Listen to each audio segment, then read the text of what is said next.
So a Chinese court canceled an auction for a criminal's possession after public bidding reached an unexpected $13.4 million. It's believed that the bids were an attempt to win a rare Yu-Gi-Oh card that is among the possessions. Now, as reported by the South China Morning Post, the card in question is a blue-eyed white dragon. If you all know your Yu-Gi-Oh, that is the card that shuts shit down until Exodia the Forbidden comes through with that real black Air Force energy. And this card was contained inside a special Yu-Gi-Oh official card game 20th anniversary frame. It's one of only 500 that were made. Now, the card is currently valued somewhere around 2 to 300,000 won. That's approximately about $31,000 to $46,000. And the bidding reached 13.4 million US, and that was cause for suspicion, so the auction was shut down for foul play.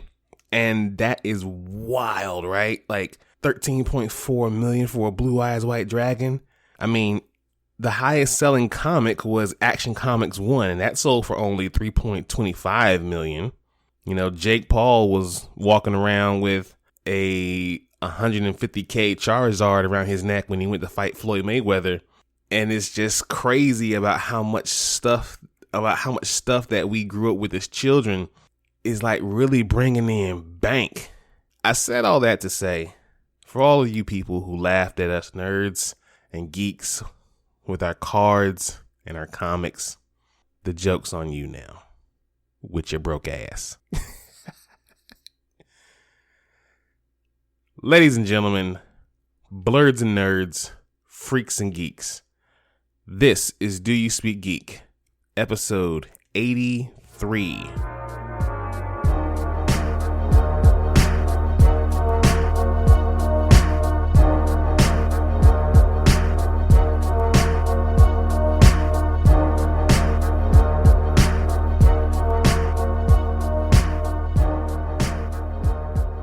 Welcome, everybody. This is the podcast, Do You Speak Geek?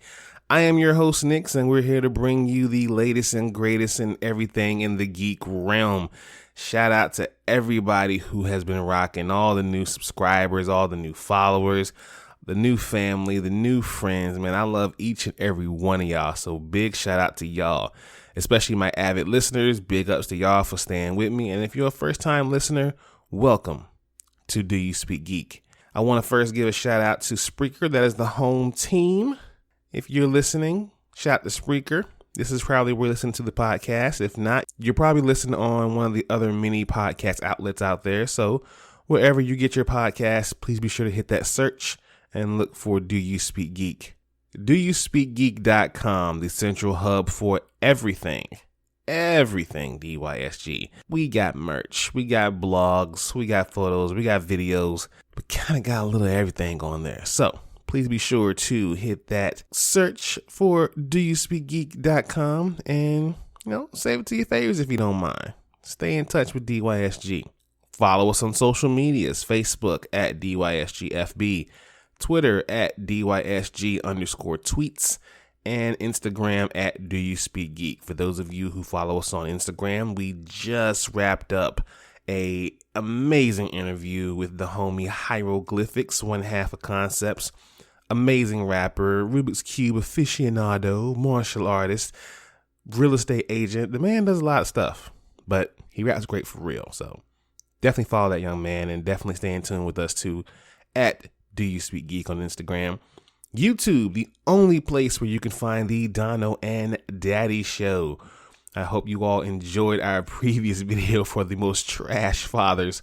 We got more content coming, so please be sure to subscribe, like, Hulk, smash that bell for all notifications, and leave your comments. We want to know what you guys think. So we got a pretty packed show here, people.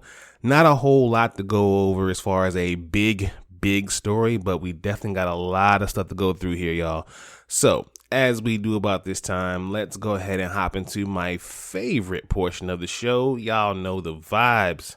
Source Wall. Man, you come right out of a comic book. Behold the Source Wall. Can you read, my son? Well, that depends. There is nothing wrong with reading a story and looking at the pictures. Enough said, Stan. Let's hop right into it. The pull list this week: X Factor 10, The Last Dance. At the Hellfire Gala, secrets will be revealed, vengeance will be had, and someone's number is up. You'll never guess whose. This is the final issue of the Hellfire Gala tie-in. Don't miss this one. The United States of Captain America number 1. The shield has been stolen. No one understands the value of the shield like those who wield it. So Steve Rogers and Sam Wilson set out on a road trip across America to chase down the thief.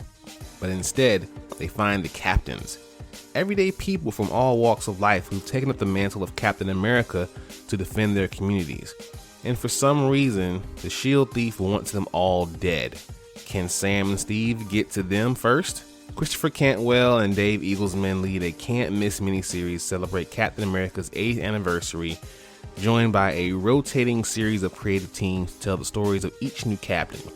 Starting with Aaron Fisher, the Captain America of the Railways, brought to life by Josh Trujillo and Jan Balduza. Yo, this one's gonna be good. We've all seen previews of the captains. Some I feel like is representation. Some I feel like it's just fan service. Some I feel like it's tokenism. But we will see what happens at the very end of this miniseries. White, number 1. The team that asked, what if only black people had superpowers, is back with the sequel to the critically acclaimed series Black. It's been 3 years since the world learned only black people have superhuman abilities, and the United States has responded by electing Theodore Mann to presidency. The only person standing in the way of his policies to control empowered blacks and Kareem Jenkins and his allies. Yo, I had to actually go back and cop the Black series. This is a good book, people. Please be sure to check this one out. And finally, we have Spawn 319. This is where it all starts, folks. This month, on the pages of Spawn 319, we plant the seed that will grow into the new Spawn universe. Yes, the word is Spawn, and it is officially expanding. And this is the jumping on point for new readers. We have new threats, new allies, and more importantly, new titles. Y'all already know I'm a stand for Spawn. Y'all already know. Please cop all these issues at your local comic book store when you get the opportunity to. This coming up Wednesday for Source Wall Wednesday. Let's watch this. Watch this, y'all. Thunder.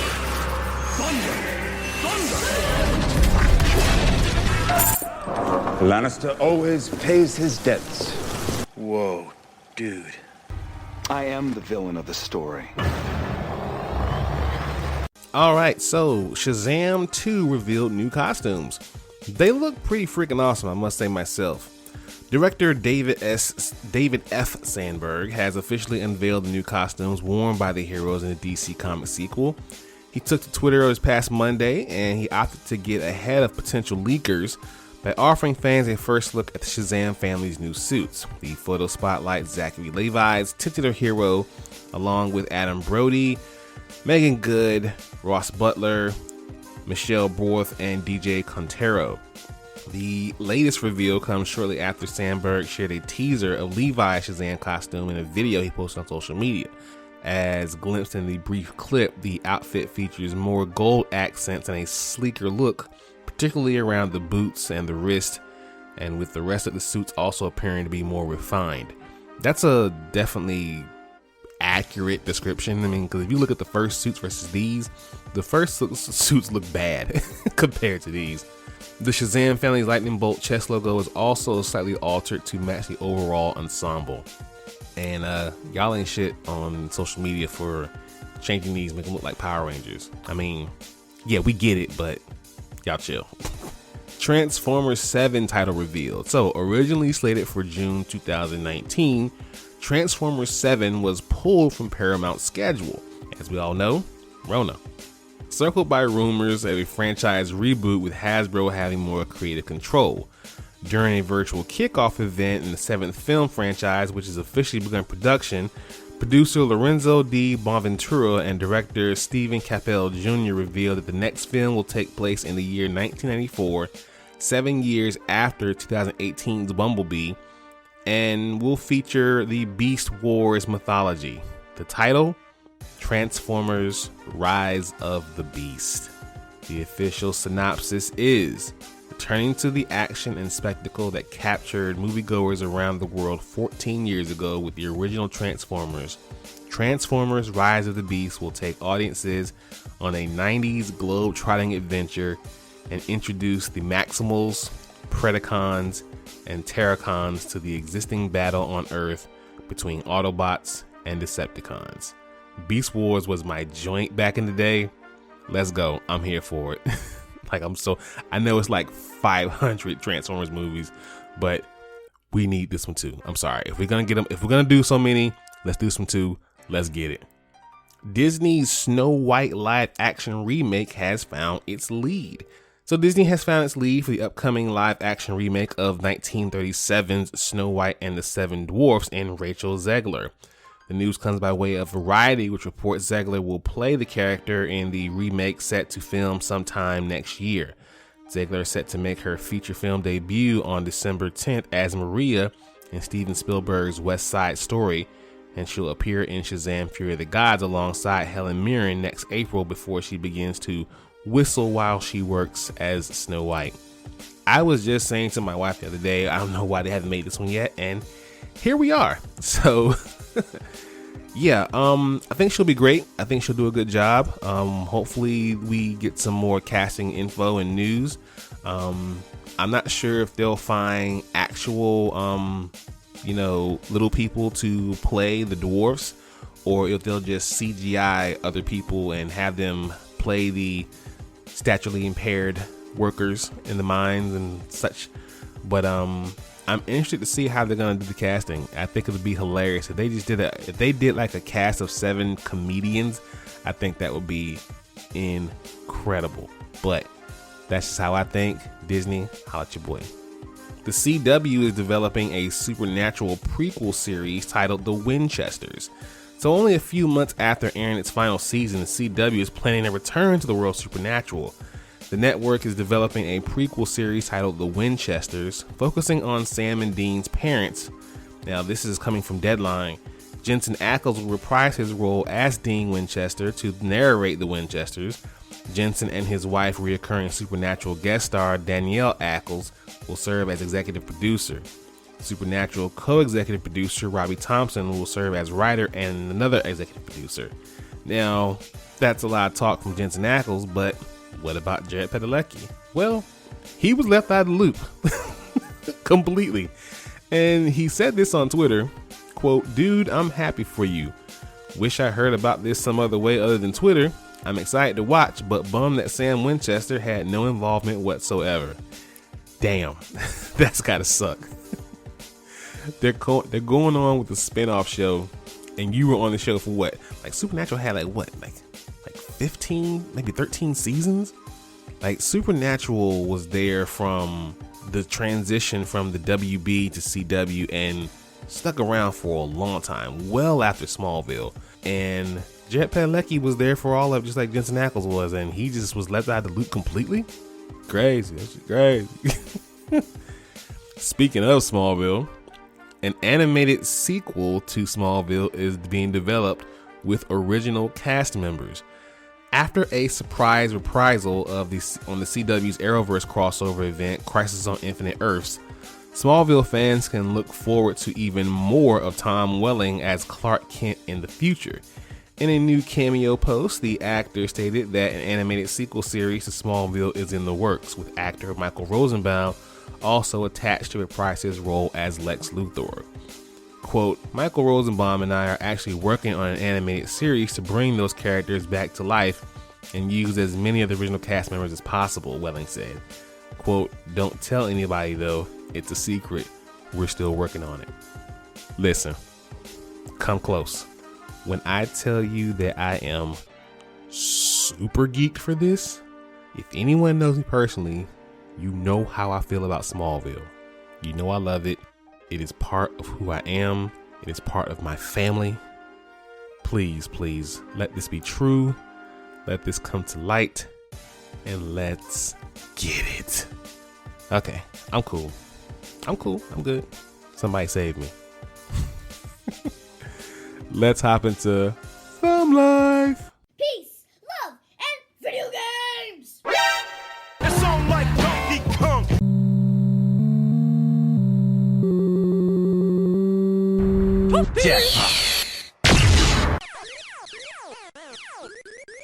That man is playing Galaga.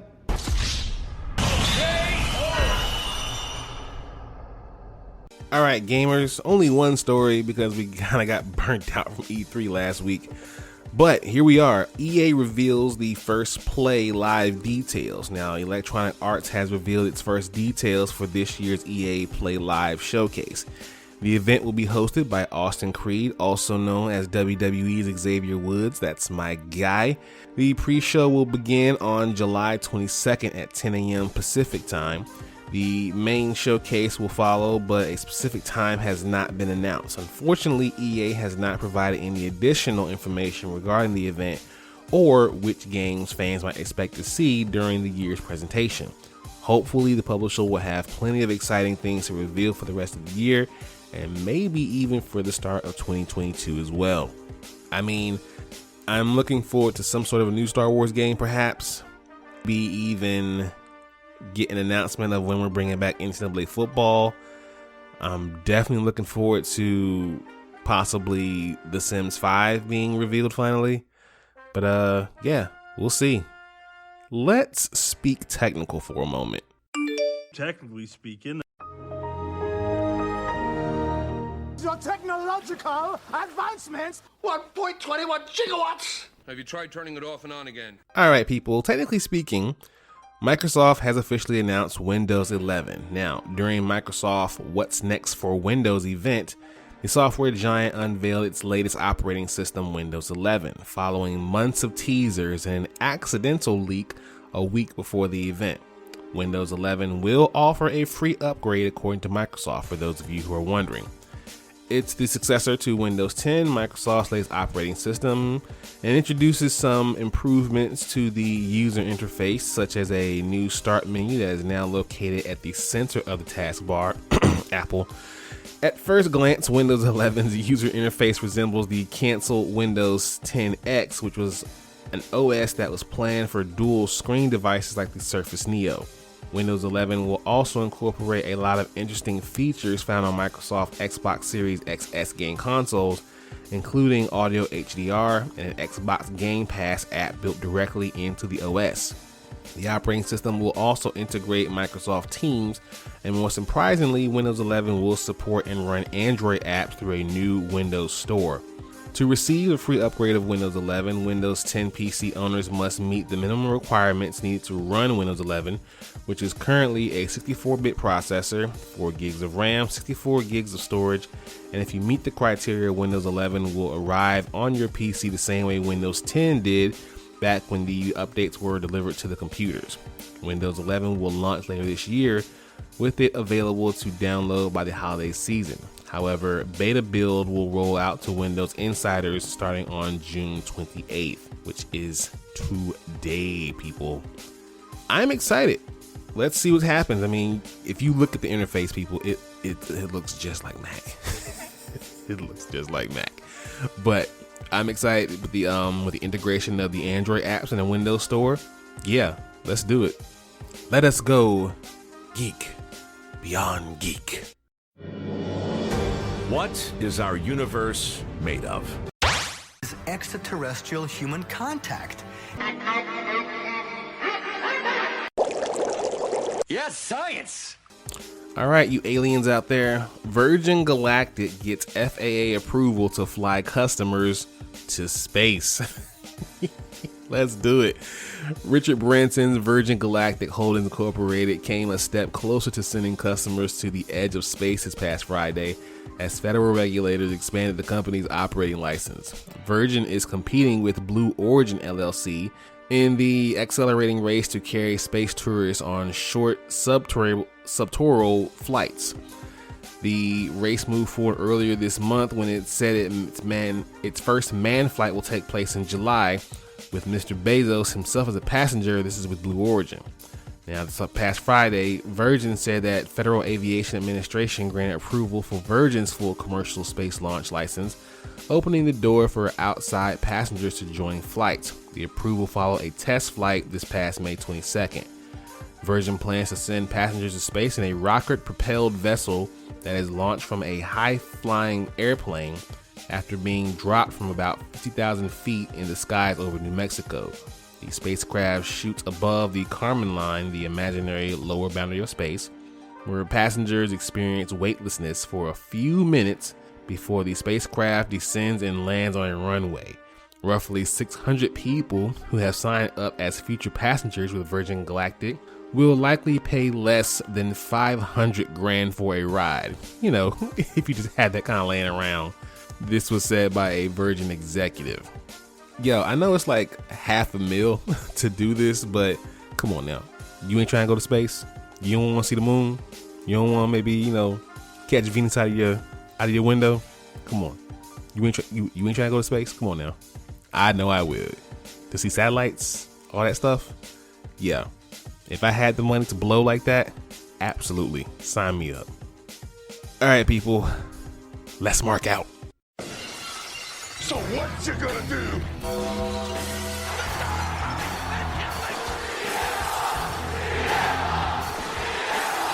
Goodbye and good night. Bang! Okay, you wrestling smarts. I feel like I'm repeating this story over and over again with just new names, but alas, here we are again. WWE releases another round of wrestlers in a surprising move. The WWE has released multiple wrestlers from their contracts, most of whom were part of the NXT or Cruiserweight brands. News broke that Tony Nese, Arya Daivari, the team of Chase Parker and Matt Martell, also known as Everrise, Fandango, Tyler Breeze, together known as Breezango, and August Gray have all been released from WWE. Several other wrestlers confirmed their releases on social media, and as always, we wish them well on their future endeavors. Yo, with these whole budget cuts, I mean, I had a friend of mine give a very interesting thought. You know, with the budget cuts and with the pandemic happening, no other wrestling promotion was letting people go, at least not for these reasons. But for some reason, WWE is always letting people go like hotcakes. I don't understand what is actually the problem. New Japan didn't drop anybody. AEW didn't drop anybody. So why is WWE always firing people? I don't know. It just makes you kind of wonder, you know? Oh, well. Well, people, that is the podcast. I hope you all have enjoyed it. I'm going to get out of here. Thank you all for listening. Please, like this podcast, follow this podcast, subscribe to this podcast. Subscribe, like the content. Let's just let your boy know what you think about that content. Visit the website, doyouspeakgeek.com. Follow us on social media, Facebook, Twitter, and Instagram. Check out the YouTube channel, subscribe and like the videos there. As always, people, live to play to win to live.